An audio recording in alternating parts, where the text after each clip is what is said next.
Good morning. Welcome to this Resolution Foundation event. My name is David Willits, President of the Resolution Foundation. You may have been expecting our Chief Executive, Ruth Curtis, who sends her apologies because she has been called away. But it's fantastic that we have got Dr. Catherine Mann with us, an external member of the Monetary Policy Committee, to tackle one of the great issues, explaining the consumption gap. Catherine is a formidable economist. She was first appointed to the Monetary Policy Committee back in 2021 and is now serving her second term. She has affiliations with Brandeis University and also the Productivity Institute here in the UK, in Manchester. She served as the chief economist at Citibank and the chief economist at OECD. We're delighted that Catherine is going to set out her thoughts for us, and we then look forward to hearing from Michael Sanders. But Catherine, over to you. Great. Well, thank you very much. I really appreciate the opportunity to be here at the Resolution Foundation. The last time I was here, I talked extensively about expectations for inflation. And that will be an important ingredient in this speech as well. But that's not the main topic. Okay, so let's figure out that we can, okay.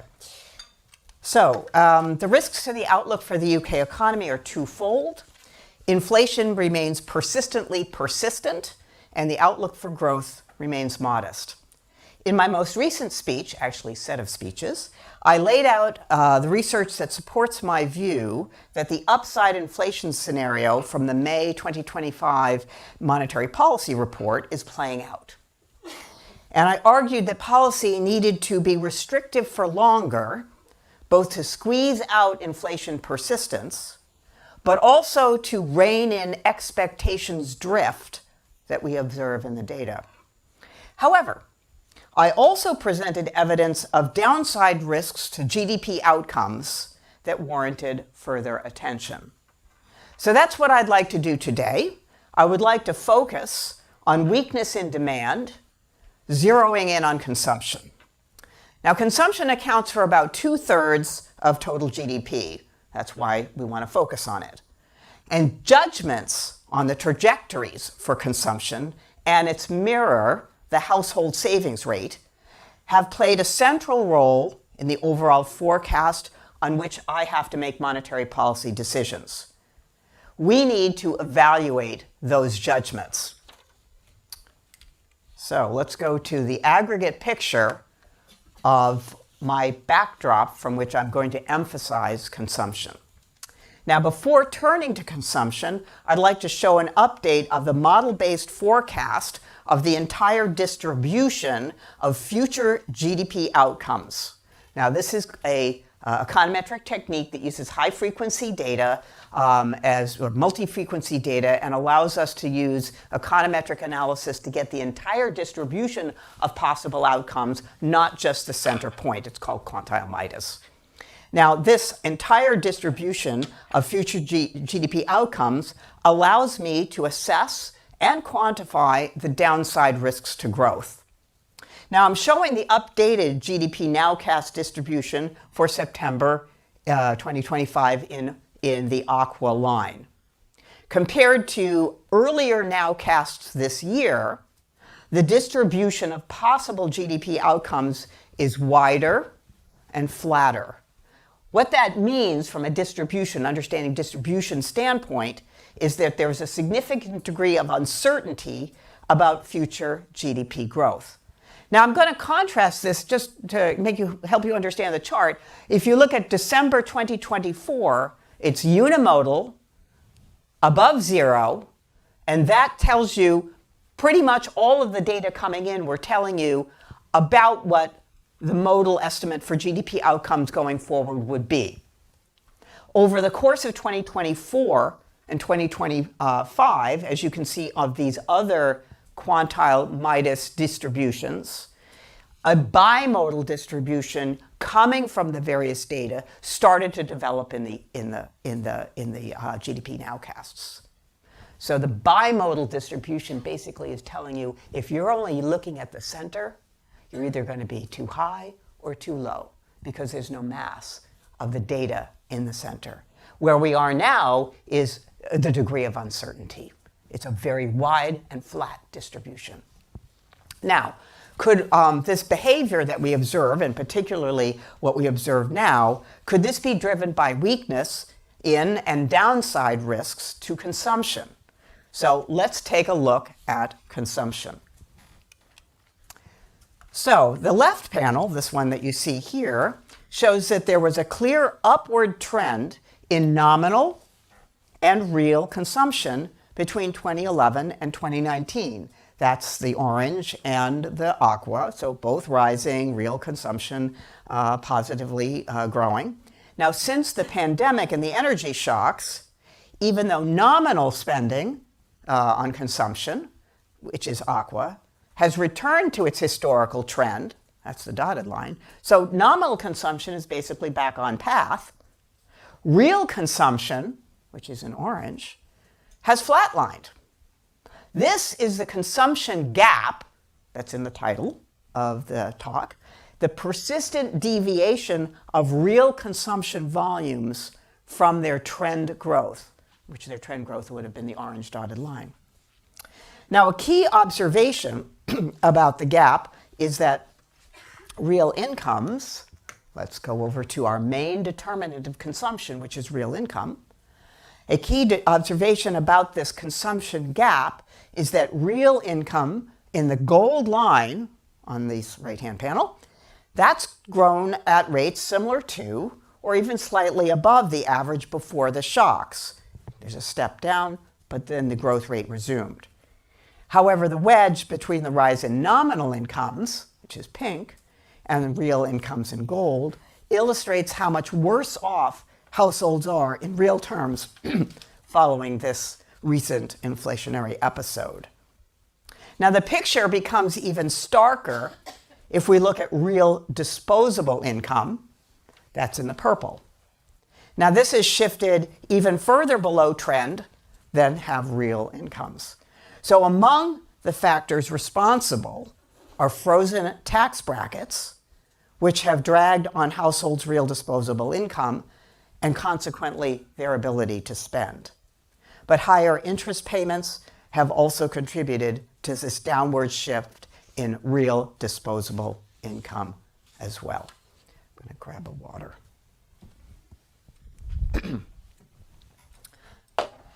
So let's now look at the mirror of consumption.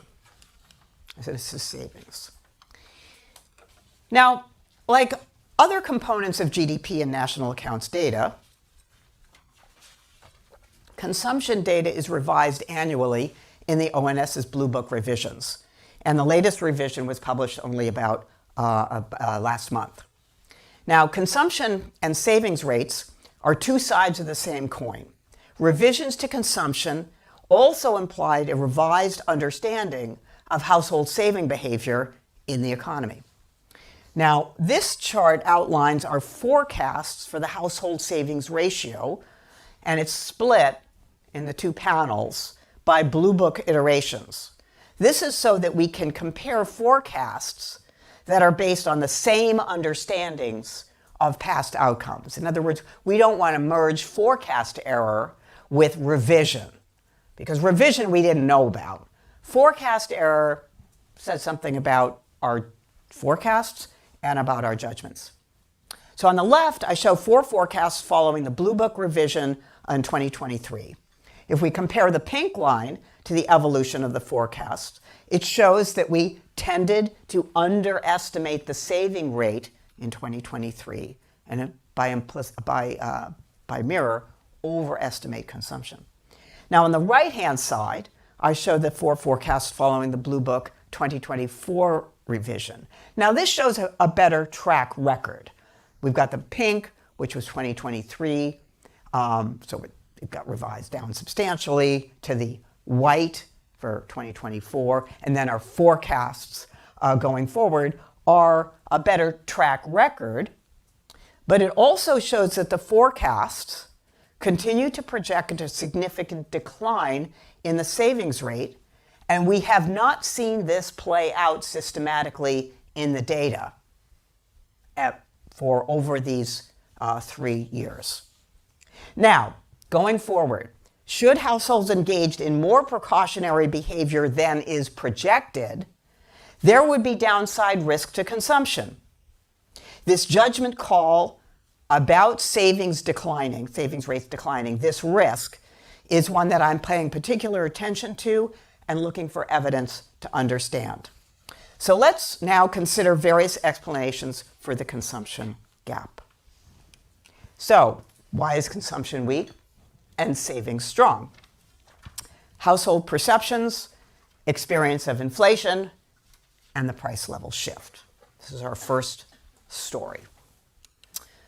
So, how has the recent inflation episode affected household perceptions and experience of inflation? Between the global financial crisis and the pandemic, prices rose by just under 2% per year. That's our target. So that's the past, up to about 2021. Okay, so pretty much on target. Good thing. Well done. So price level shifts and inflation were modest.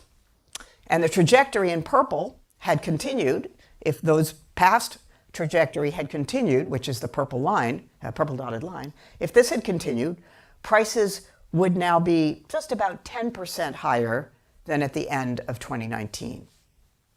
But of course, following the inflation surge, prices are now 30% higher. This means that UK households have experienced 12 years of inflation in a little over 2 years. Now, even as inflation has returned closer to our 2% target since its peak, we should remind ourselves that the cumulative increase in the price level does not just wash out of the consumer psyche when inflation returns to target.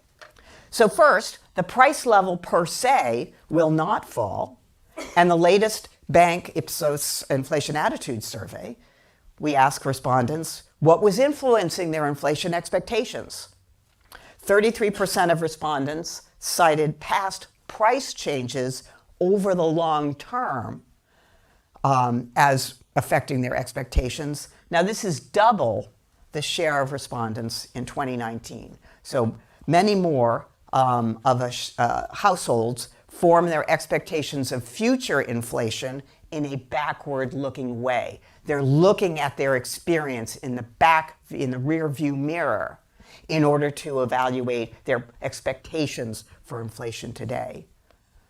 Now, an increasing share of respondents form their expectations today based on how prices have evolved in comparison to earlier periods some years ago.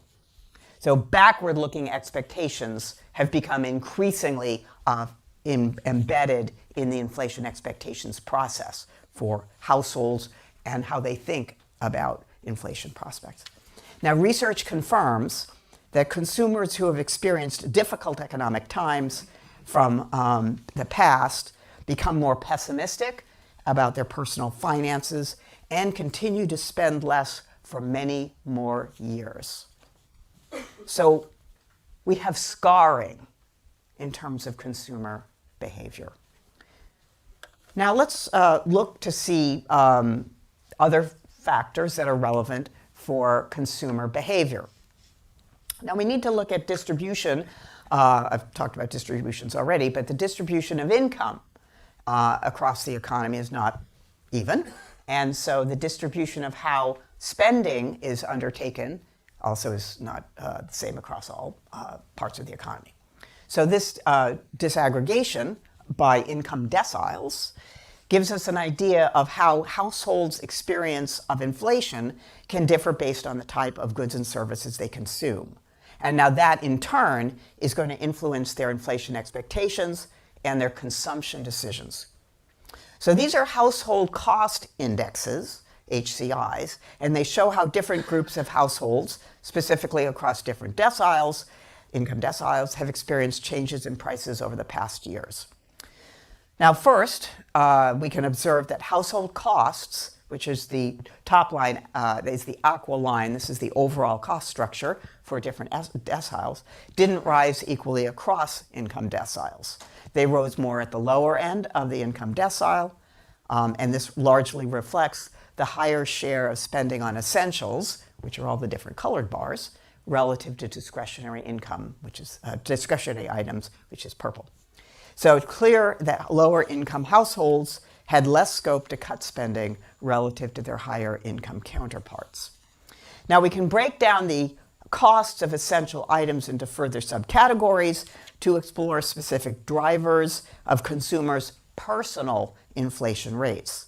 Now we do this because food and non-alcoholic beverages, which is in the orange, and energy prices, which is in the gold, contributed to the majority of the increase in low and middle income categories in 22 and 23.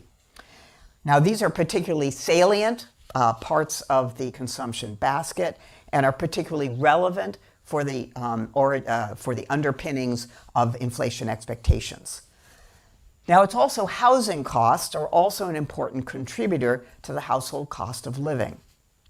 Now in the upper category, I'd like to point out the pink, which is mortgage interest payments, had a very large impact on the development of the household cost index for the upper income deciles, but though that share has started to shrink.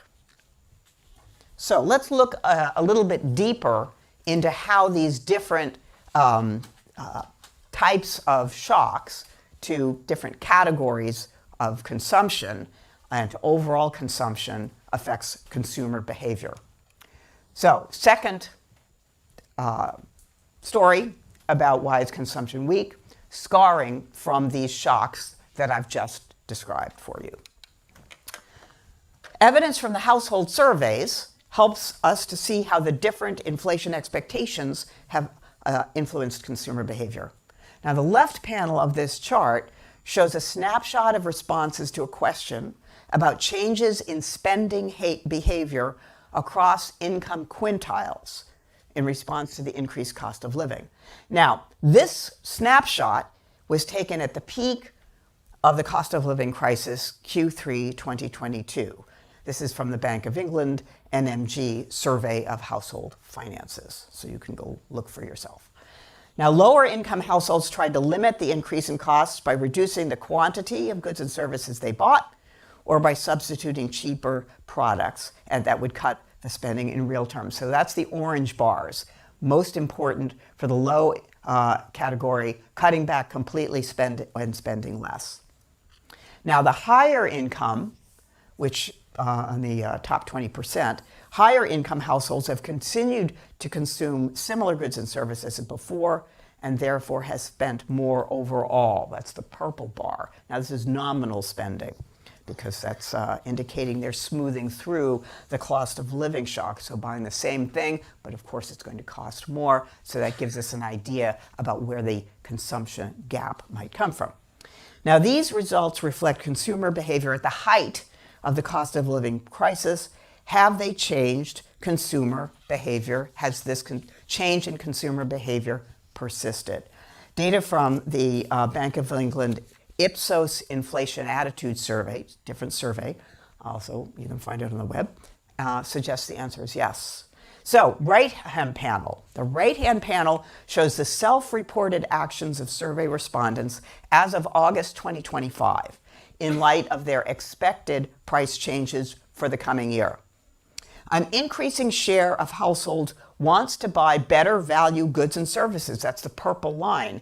And you can see how that ticked up in the height of the cost of living crisis, but it has increasingly, over the entire time period, continued to increase. So an increasing share of households wants to buy this better value goods and services, and more than half of respondents, the orange line, are still cutting back spending and trying to save more.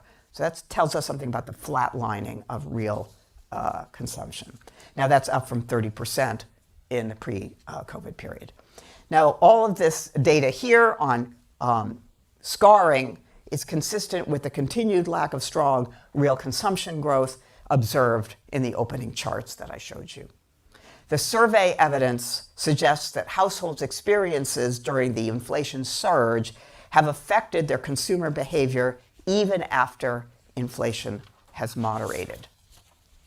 Do we have other evidence of persistent scarring, persistent changes in behavior following the inflation surge?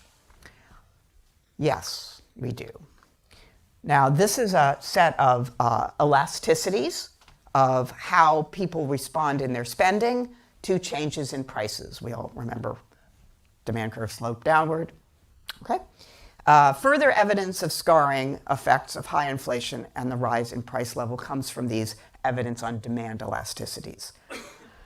Now, the chart, set of charts, both aggregate between discretionary and non-discretionary on the one hand, on the left-hand side, and then various discretionary items and non-discretionary items on the more disaggregated on the right-hand side, shows how consumers' demand elasticities for different goods and services have evolved over the recent years. As demand curves slope downwards, the more negative values, so we've got negatives here, below zero, represent more price elastic demand, meaning that consumption quantities adjust more given change in prices. Now, the sensitivity to price changes for most categories increased following the pandemic and energy shocks. So the discretionary items in particular, the discretionary items became more elastic, given change in price, lower quantities. The sensitivity to price changes following the pandemic indicating that demand had become more sensitive to price changes as consumer trends shifted. But even as the inflationary effects of these shocks have attenuated, so a time period moving forward, the price sensitivity has remained elevated, particularly in the more discretionary items, restaurants and hotels, aqua, right-hand side, and the more energy-intensive sectors, such as transport. And you'll notice that the non-discretionary items, the ones where it's very hard to cut back, the price elasticities have remained about the same over the entire time period. So that's scarring persists in terms of consumer behavior. Now, of course, there are other reasons for why we might see consumers spending less and saving more. So we have to go talk about my role, higher interest rates. As a monetary policymaker, I know that higher interest rates have a role to play in weak consumption and the consumption gap. And indeed, households responding to interest rates are key to the monetary policy transmission mechanism. Higher real and nominal interest rates can reduce consumption through various channels. Higher interest payments on debt, mortgages, spending more on payments for your mortgage, and of course, higher interest rates on deposits perhaps make saving more attractive. There are research challenges in isolating the response of monetary policy, and the interest responsiveness of various types of consumption is one way to examine this question, and that's what is in this chart. The analysis finds that goods consumption falls more than services in response to a monetary policy shock. So that's the left panel. So we have a monetary policy shock raising policy rates. The response is to make goods consumption decline, and that is relatively more sensitive to the monetary policy shock than is services. Now, if we split goods into the two components, durables and non-durables, which is the right-hand panel, the difference is predominantly driven by durables. Think about automobiles, think about washing machines, that sort of thing. Now, goods, the thing is this really driving the consumption gap? Goods consumption represents 50% of total consumption, and durables are under 10% of total consumption. So on balance, whereas the impact of monetary policy is notable, it's probably not a particularly important rationale for explaining the overall consumption gap. Now, that chart was telling us about the realized aggregate consumption, but we can also talk about how monetary policy can influence households' expectations and therefore their consumption behavior today. Researchers can use high-frequency card-level spending data from the UK and Google search data on unemployment, and they find that in reaction to a monetary policy shock, just like the one I described, it increases the one-year gilt yield, that's the shock. Aggregate consumer spending declines by about 0.5% within a few days of the shock. So you can see the shock reduces consumption spending by about 0.4%. Now it happens very quickly, and that they can further analysis using the card data that the response to the shock is driven by a decline in discretionary spending. Now I've highlighted that a number of times, that discretionary spending is a key channel through which saving behavior can change. Looking at the right-hand panel, which is Google searches for unemployment, the knee-jerk reaction, because this reaction on the left-hand side is very quick, so it's a knee-jerk reaction to cut back on discretionary spending, could be on expectations of tougher times ahead in the job market. And this can relate to precautionary savings as well if you think there's tougher time ahead. Now let's look at a third rationale for how monetary policy can affect the consumption gap and its associated savings. The effect of rising interest rates across different groups of households. With about 1/3 of UK households holding a mortgage, the monetary policy effects on mortgage interest rates represents a large part of the monetary policy transmission mechanism and affects consumption. Now this research here, detailed shown here, is using transaction level data combined with administrative data on residential mortgages. So it's a transaction and it's a mortgage. And the researchers find that about 1/3 of the observed households used mortgage flexibility, such as they borrowing against the value of their property, which would be a home equity extraction, or by extending the term of their mortgage, which of course reduces the cash payment per month. These temporarily raise their non-housing expenditure by about 5% in the month of refinancing, and it reduces their unsecured debts. That's the purple line being above 0. The refinancing date is where both of those lines come together, and those who have mortgage flexibility and deploy flexibility, about 1/3 of mortgagees actually end up consuming more. Purple swathe and the purple line in the middle. Now, over those who did not use mortgage flexibility, which is the other 2/3 of mortgage holders, they had to pay more because, of course, mortgage interest rates went up after the refinancing, and they have a reduction in spending by about 2.5%. So the role of monetary policy in the consumption gap is certainly there, but is less than if all mortgages were financed at market rates. So I'm going to turn now to a fourth reason for consumption weakness, and that is uncertainty and volatility. So far, I've discussed the impact of the inflationary episode and the resulting rapid rise in the price level, which yields lasting changes in consumer behavior. And then I talked about how tighter monetary policy through various channels affects spending and the consumption gap.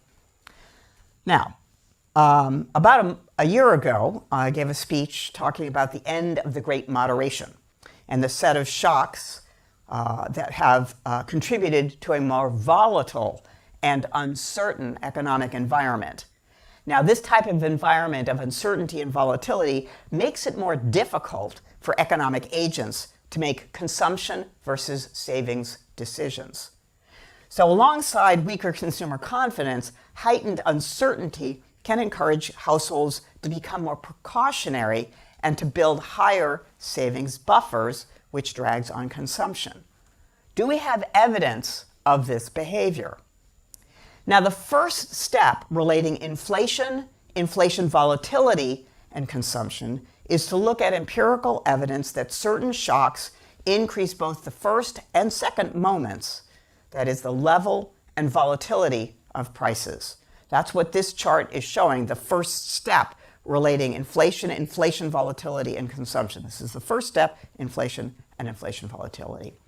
Here I show the impulse response functions of the consumer price index, that's aqua, and its volatility in orange, in response to the same inflationary shock that I've been talking about so far.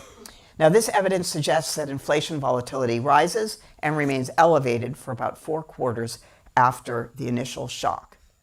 Now, the second step in this analysis is to ask, why does increased inflation volatility matter? Researchers, including Christoph here, I have Christoph and Natalie, my team, researchers using a UK household survey to implement a randomized controlled trial with information about inflation forecasts. They do this to study the effects of changes in household uncertainty about future inflation on their consumption savings behavior. What they find in the left-hand panel is that inflation uncertainty, the horizontal axis, and income uncertainty, vertical axis, are highly positively correlated. So inflation uncertainty, volatility, is positively associated with income uncertainty.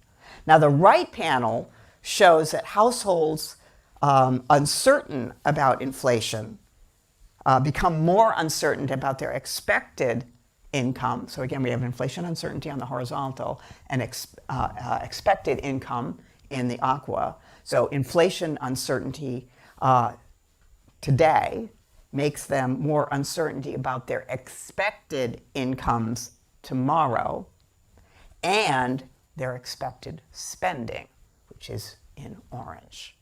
So inflation today, uncertainty in inflation today causes inflation, income uncertainty and spending uncertainty, and in a particular correlated way. So in an environment of uncertain inflation, households want to insure themselves against volatility in their purchasing power by building a savings buffer. Now, the authors also find that this effect is driven by households with high incomes and liquid assets, so that upper end of the income distribution. So, turning now to what all this means for my monetary policy strategy. Now, if risks to GDP and the consumption gap were my only concern, then I would move forward and reduce restrictive monetary policy to support demand. However, there is currently an environment of elevated inflation rate and drifting inflation expectations. So meaning restrictiveness for longer would be appropriate under that view of the world. In evaluating the balance between the downside risks to consumption and the clear upside evidence on inflation, the key topic that I have explored today is whether high inflation itself plays a role in the consumption gap. So let me summarize what we've learned from the survey data and research analysis in 2 themes: inflation scarring weak consumption, channels of monetary policy, and weak consumption. Those are 2 channels. For the first theme, inflation scarring and weak consumption, high and volatile inflation itself is scarring and also generates income uncertainty, precautionary savings, leading to weak consumption growth. The second theme, monetary policy and consumption weakness, posits that restrictive monetary policy to date is the reason for the consumption gap. Certainly there is a role, but monetary policy has loosened, and staff estimate its impact on consumption has peaked, which is also what the household cost index suggests. So despite sluggish consumption, inflation volatility, and heightened savings has persisted. So in considering these two themes to explain the consumption gap, the role for high and volatile inflation to scar consumers, raise saving, and lower consumption growth dominates and continues to be in evidence. Therefore, monetary policy needs to continue to focus on reducing inflation to achieve the environment of price stability, which then would allow households to return to their normal consumption savings behavior that is conducive to stronger demand. It's perhaps counterintuitive that to create an environment conducive to growth, monetary policy must remain restrictive for longer. But this is necessary to bring inflation sustainably to our 2% target. My former boss, Alan Greenspan, I started my career at the Federal Reserve Board in Washington. Now he has said it succinctly. We will be at price stability when households and businesses need not factor expectations of changes in the average level of prices into their decisions. The evidence from consumer behavior, precautionary savings, implies we are not there yet. Thank you.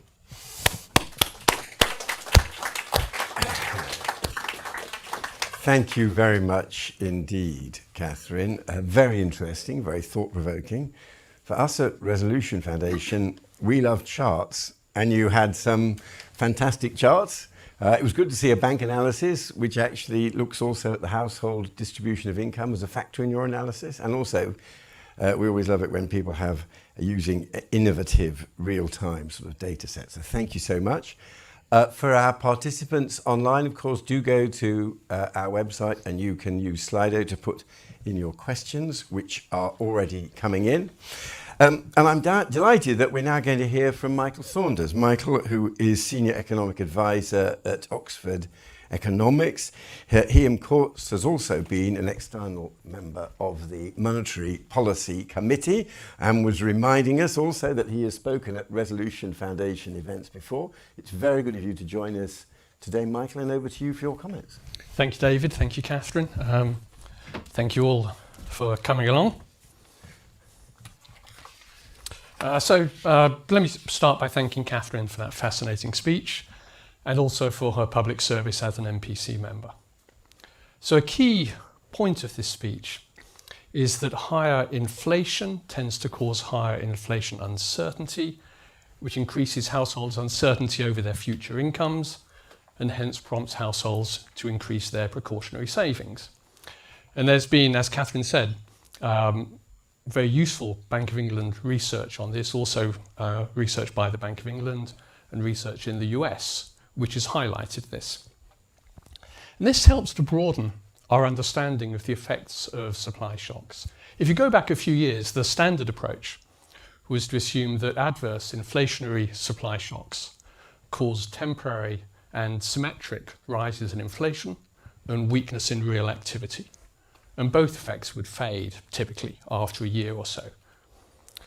The last few years have highlighted the risks that inflationary supply shocks can cause persistent inflation effects if they dislodge inflation expectations, leading to higher pay growth and making firms more willing to pass costs on to prices.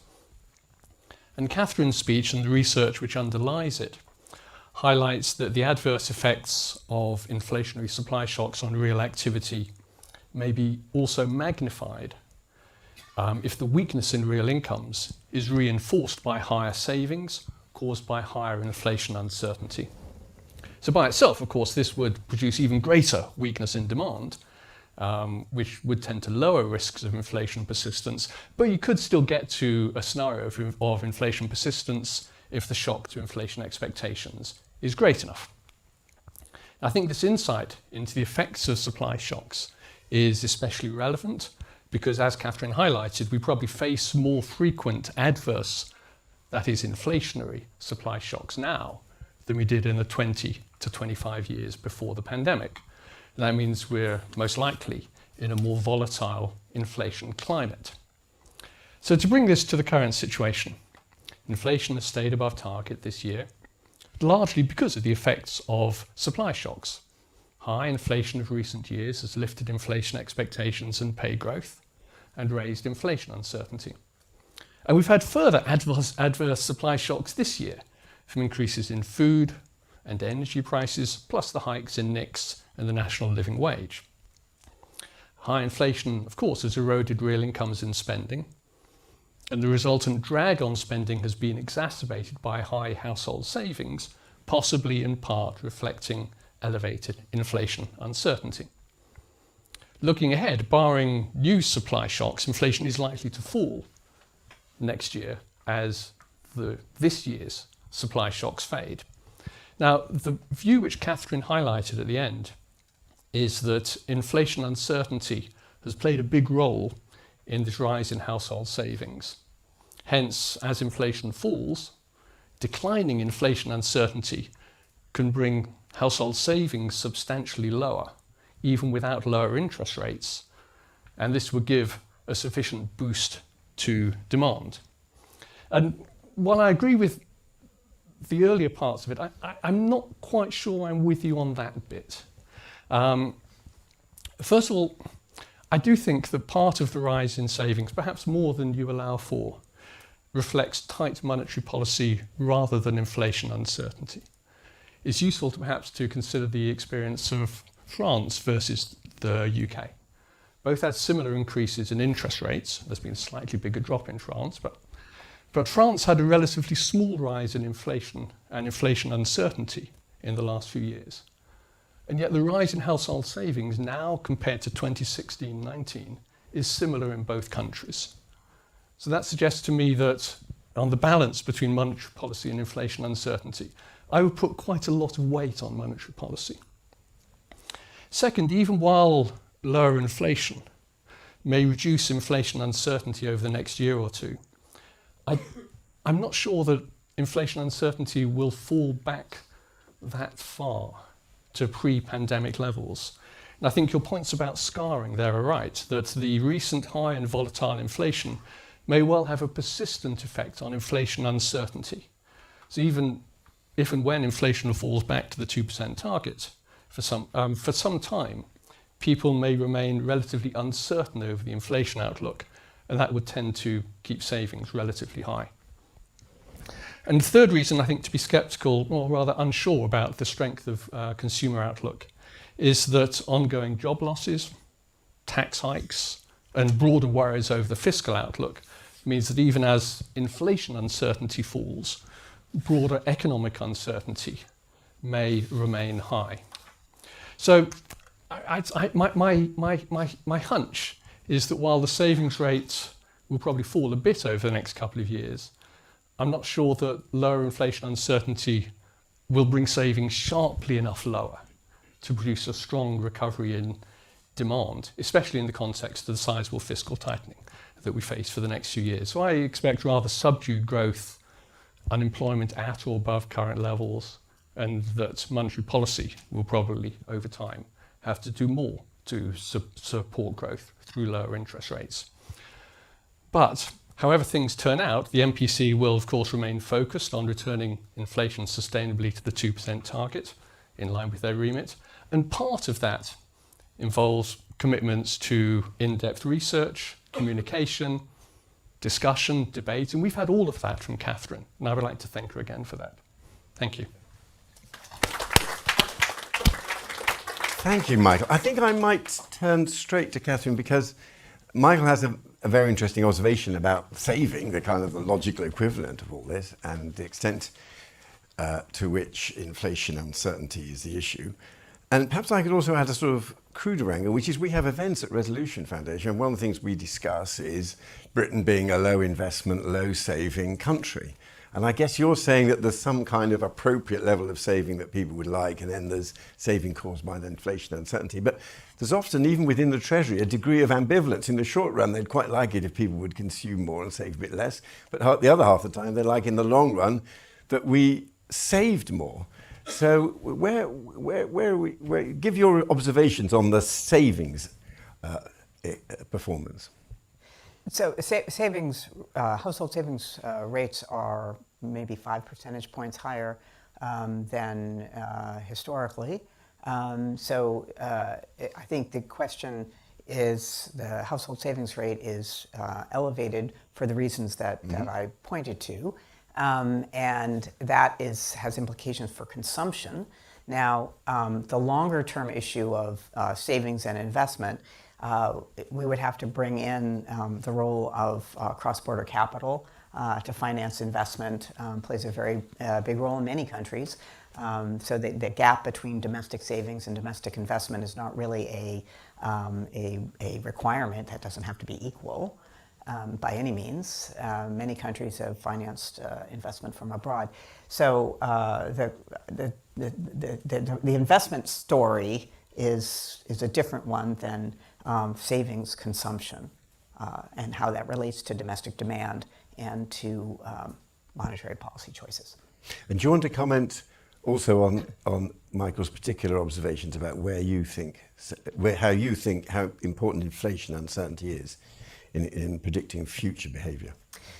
So Michael brought up the sort of concerns about other sources of precautionary saving, particularly associated with job loss. I'm not going to deny that at all. And in fact, when I put down the set of issues that I chose to focus on in this speech, which was inflation uncertainty, and the scoring behavior, and that role for consumption weakness and relating to monetary policy, it is also true that I keep a close eye on prospects in the labor market. And in fact, in February of this year, February 25 monetary policy meeting, I voted for a 50 basis point cut, which was outside of what most people expected. Specifically on the concern that we would see a nonlinear adjustment in the labor market, and that would be appropriate for monetary policy to be substantially less restrictive in that kind of environment. That has not happened. We have had a moderate change in the unemployment rate and in vacancies, which is another factor that we look at in order to evaluate the state of the labor market. But there has been no nonlinear, no sort of falling off of a cliff. I pay attention to it, absolutely, and at an appropriate time, could imagine, of course I can imagine having looser, less restrictive monetary policy. But I think we have to acknowledge there is softening in the labor market, but we still are looking at an inflation rate 2 percentage points above, twice our target. And the prospects of it achieving our target, maybe in the central forecast it does, but it does not achieve 2% within the monetary policy horizon in the scenario that was put forward in the May monetary policy report for persistent inflation. That is the scenario that I see as playing out in that environment with high inflation persisting. That's associated with high volatility inflation, difficulty in making decisions, precautionary savings because you don't know, the consumer doesn't know the value of their income, so they want to hold a savings buffer. So if that is really an important element of the savings buffer, then that says to me I have to make sure to be restrictive for long enough to get both inflation and the volatility inflation down so that people can return to normal behavior in the Alan Greenspan sense, not paying attention to inflation when they have to make their decisions. Thank you. I'm going to ask one. I'm going to put just first the first question from Slido because it's the one that's been upvoted the most and follows on in some ways from what you're talking about. This is a question about how we compare with other countries. What does the consumption gap look like in other countries? Are we seeing the kind of problems that you are describing elsewhere? So we do look different from other countries in terms of the extent to which in that sort of that early chart where there was the, the pink line, the nominal pink line was zooming through the top of the chart, and the orange real income line was flatlining. Consumption. That is not what other countries look like. We are unique. Other countries have a little bit of a consumption gap, but nothing like we observe in the UK data. Thank you very much. There's a chart in the longer text speech that, of course, is on the web. Right. Thank you. Now we'll take some questions here. Do give your name and organisation. Let's start with Chris. There we are. Thanks. Chris Giles from the Financial Times. Thank you very much for the speech. There's lots of excellent things in there. I think we all need to look at some of the difficult things. I wanted to bring up the US in particular. The US had the same, pretty much, inflation difficulties in 21 to 23 period, has extreme inflation uncertainty now, and people are spending like crazy out there. So does that in any way make you more cautious about your view on the uncertainty of inflation and spending, or is it just a UK thing?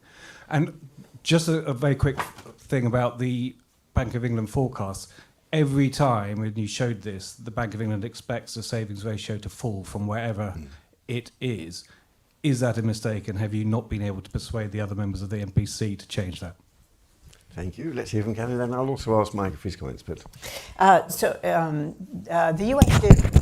US did not experience the same inflation shock as the UK. Dramatically different. The inflation shock from energy was multiple times larger in the UK, not a comparison to the US. So I think we cannot we don't start from the same data point on that.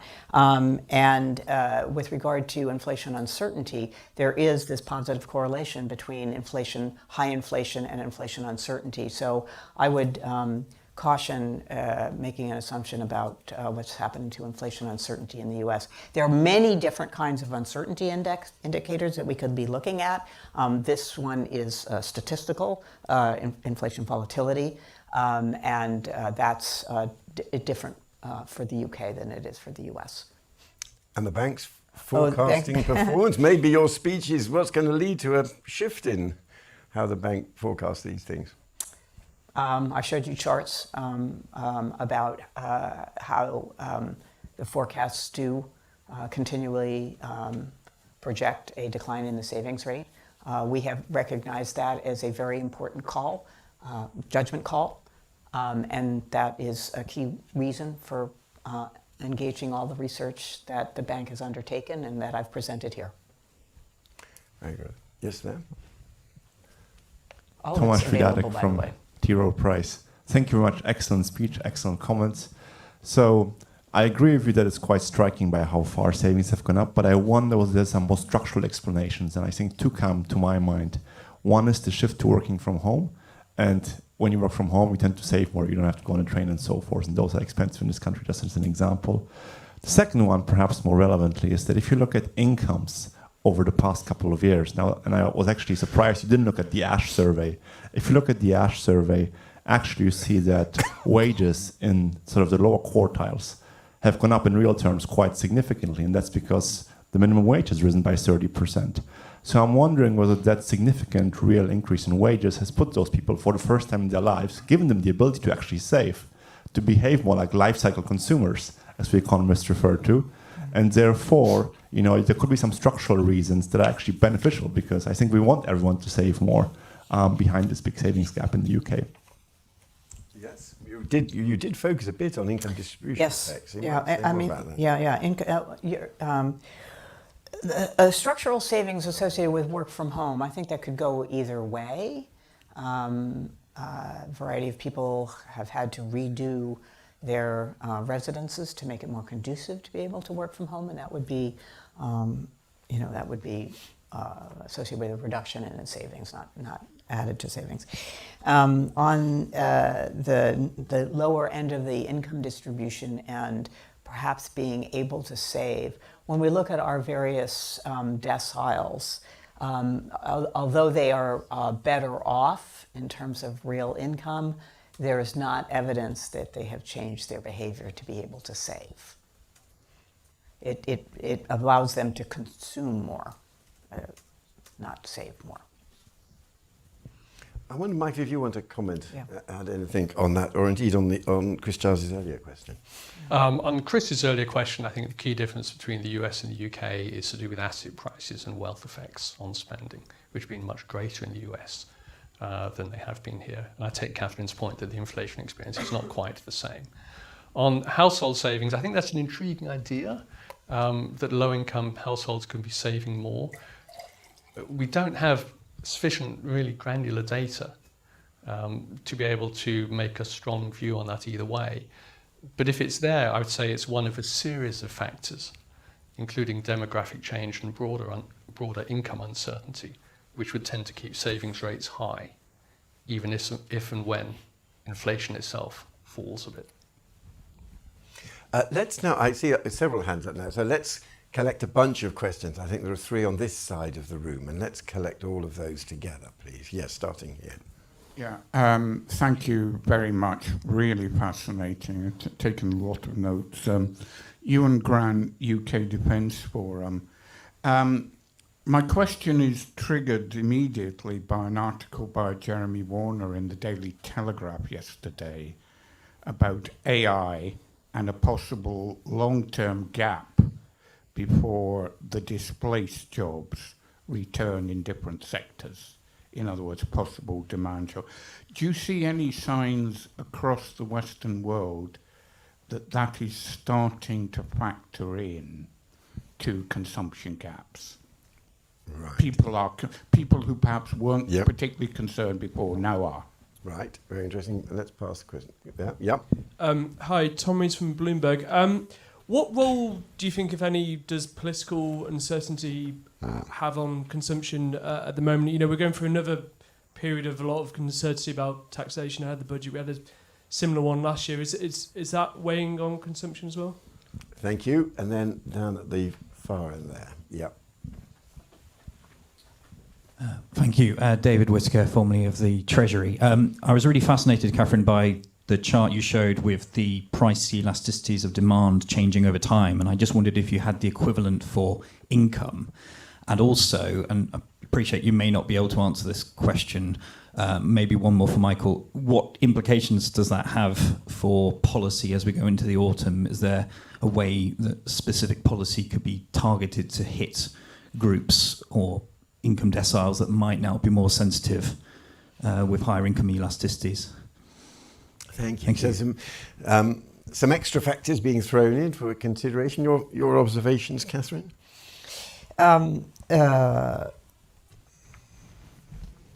So the extent to which AI and concerns about job loss, that's a longer term issue, although certainly the concerns about it are circulating in quite a bit of commentary.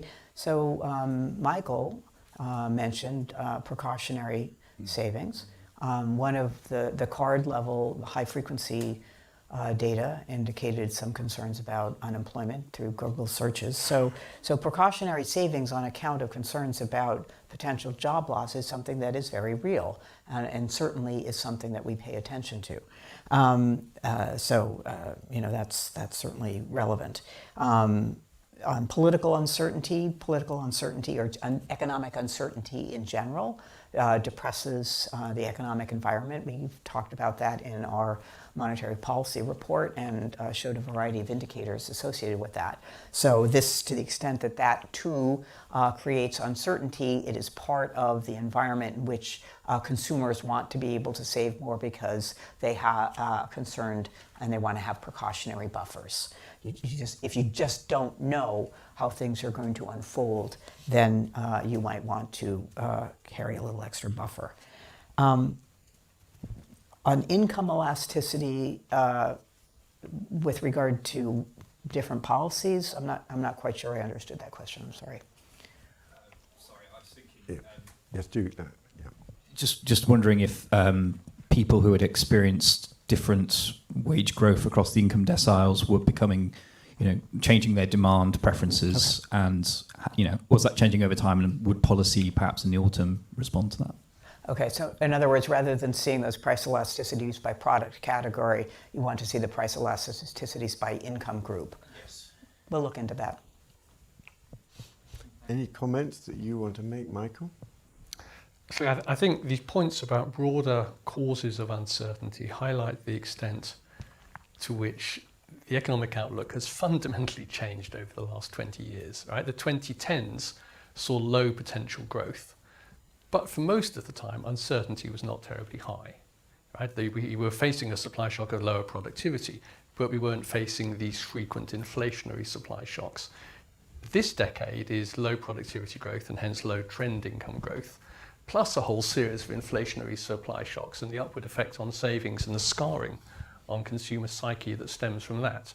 And that's, I think, just an even greater headwind for economic growth, because not only is real income growth low, but savings rates tend to stay relatively high. And let's just stick with the sort of the budget type questions. And I'm going to start with Michael, because you may be able to range slightly more freely. So there's one of the questions that's actually been upvoted is about a very specific question. If Rachel Reeves uses the budget to bring down inflation, they specifically say by removing VAT from energy, what might the implications of that be? Would that change your view on how quickly rates should come down? And of course, we will have an MPC meeting before the November budget, but there's a lot of talk in the media about fiscal tightening, further tax increases. Just sketch out how you see the implications of the forthcoming budget for the monetary policy discussion we're having. So the MPC, of course, base their forecasts and decisions on stated fiscal policy, so they won't have any extra fiscal tightening in their outlook. Given, as we all know, the further fiscal tightening is likely, that probably will be a dampening effect on growth in the next few years.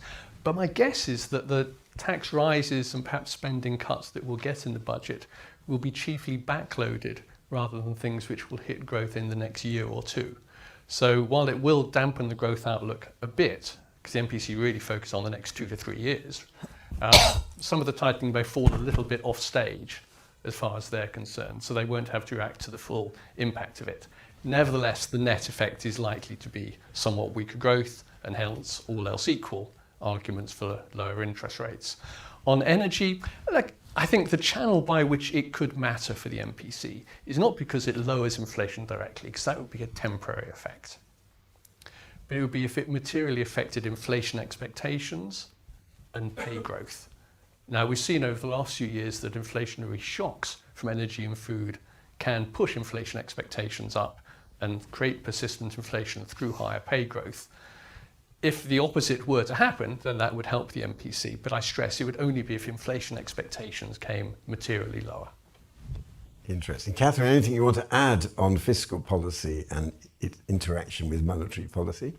Well, I think we know that we will only be using the existing stated fiscal policy in our November forecast. Your lips are literally sealed after that. They're literally very clearly sealed. Right. I'm going to ask you one other question on this broader perspective, though, which is, as I mentioned in the introduction, you're also involved with the Productivity Institute, yes, and you have been very interested in productivity performance. There's also a lively debate going on about what Britain's productivity performance is, and of course the bank has taken a rather more cautious view on this and the OBR. Give us your assessment of where we are on productivity and how, with your background working on that and your position at the Productivity Institute, that fades into your monetary policy decisions.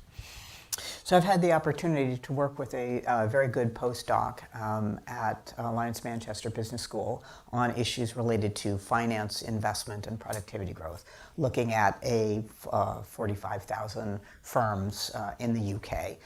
to evaluate what kinds of factors seem to be the most important in driving investment decisions of firms. And what we find is some very interesting sort of U-shaped behavior related to, for example, financial constraints. Small firms don't borrow, no financial constraint. Large firms don't use banks, no financial constraint. But banks in the middle, firms in the middle size, do have some constraints on their investment strategy coming from the financial markets.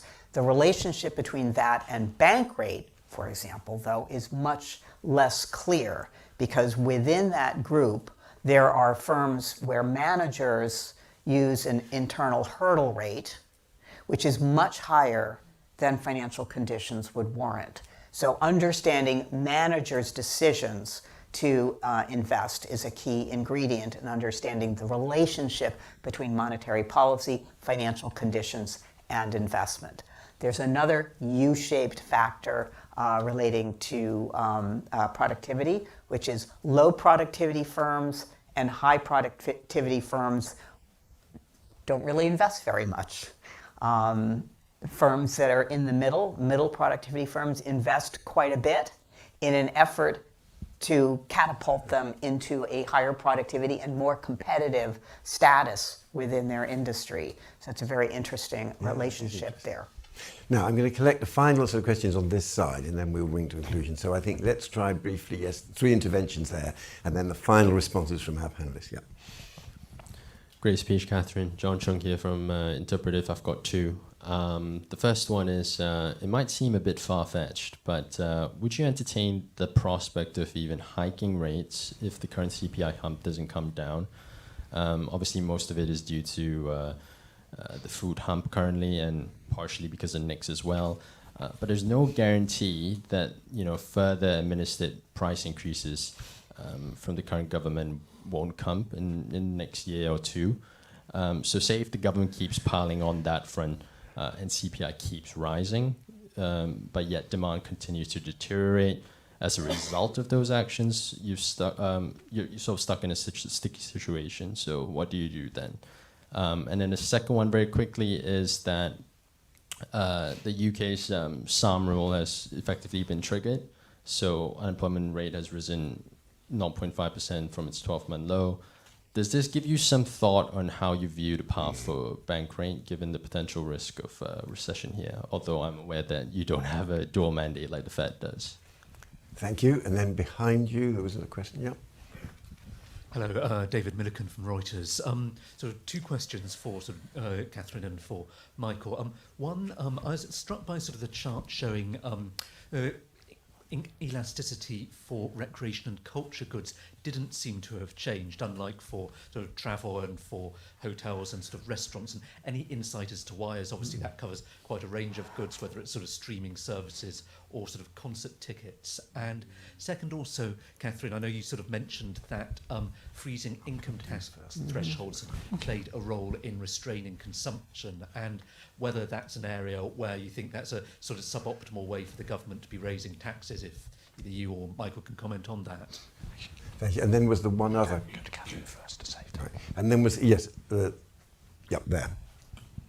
Hello, Darshini David, BBC News. Thank you, really fascinating discussion and a really illuminating set of charts, which are very appreciated. We've heard a lot about the impact of inflation uncertainty, very rightly. But something we hear a lot about from our audiences is anxiety over rate uncertainty. So I was curious to know what kind of insights the bank has into, say, the proportion of households who have yet to be exposed to higher mortgage rates on remortgaging, and how that's influencing your outlook. Thank you. Well, that's a lot more than 3 questions. But Catherine, this is your opportunity for your final observations. Right.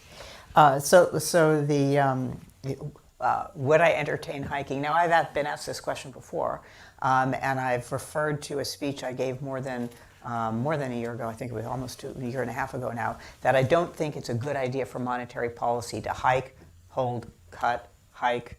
That's a policy boogie dance. I don't think that's a signal that monetary policy authorities should send. It's not the one I would send as either. I refer to a speech that I gave at the Central Bank of Mexico in August, where that's written down again. The SOM rule, we look at a lot of different unemployment and employment data. I think it's not clear how relevant the SOM rule is for the UK. Moreover, the underpinnings of the data that go into that need to be augmented by a range of other high-frequency data on employment. That I think that is a far better indicator of prospects in the labor market. Got my eyes on it. Obviously, it's a key factor. As I say, it was a very important factor back in February. On the elasticity for recreation and culture, perhaps the prices haven't changed as much either. That's worthwhile to look into. Or maybe it's all because everybody decided they had to go to the Taylor Swift and the Oasis concerts. On the freezing tax brackets, I can only comment on its implication, not whether or not it was a good policy, right? You can look in the text, make a comment on that, on the numbers. And it's available, those numbers, in terms of the importance of the changes in the tax brackets, is something that is available on the ONS website. Take a look. Anxiety on mortgage rate uncertainty. Well, we definitely take account, since we have all of the data on all of the holders of mortgages and their prospects for refinancing. We have all that information. It's included not only in our analysis for monetary policy decision making, but also for the financial stability report. So we have a keen eye on the extent to which individuals, households still need to come into refinancing. And we do think that there is more to be coming down the line on refinancing. However, I do think that the research that I showed here, which indicates that 30% of households, when they go into refinancing, change their terms to enable them to consume more after refinancing. That is an important observation that is relevant when we consider the relationship between monetary policy bank rate and what happens to mortgages. Why the 2/3 didn't or couldn't get changes in terms is something that I think would warrant some discussion and analysis. Thank you very much. Michael, do you have any final comments from you? On your question of if administered prices and NICs and so forth were to increase further, look, that would exacerbate the supply shock. Higher inflation, but greater weakness in real activity. And in setting interest rates, the question is, which of those effects dominates over the medium term? Obviously, both will drop out to an extent over 12 to 18 months. And it'd be the balance between any persistent effects on inflation, for example, through inflation expectations, or persistent disinflationary effects through greater spare capacity. So you'd have to sort of judge those second round effects. On mortgage rate uncertainty and mortgage rate resets, I think this is part of the story of persistent sluggish spending, and it's not yet played out because, as you said, a sizable number of households will still be resetting at higher mortgage rates.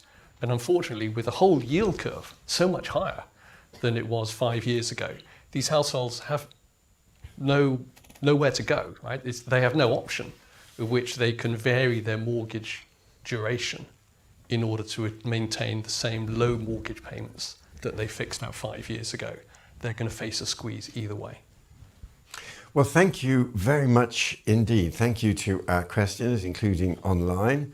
Thank you for the recent identification of another Taylor Swift economic effect when we see surprisingly flat consumption of recreation and culture, which can now be counted as non-discretionary spending. Thank you to Michael for his comments. And of course, thank you to Catherine Mann, for an excellent speech and comments. Thank you very much indeed. Thank you. Thank you, Catherine. Thank you.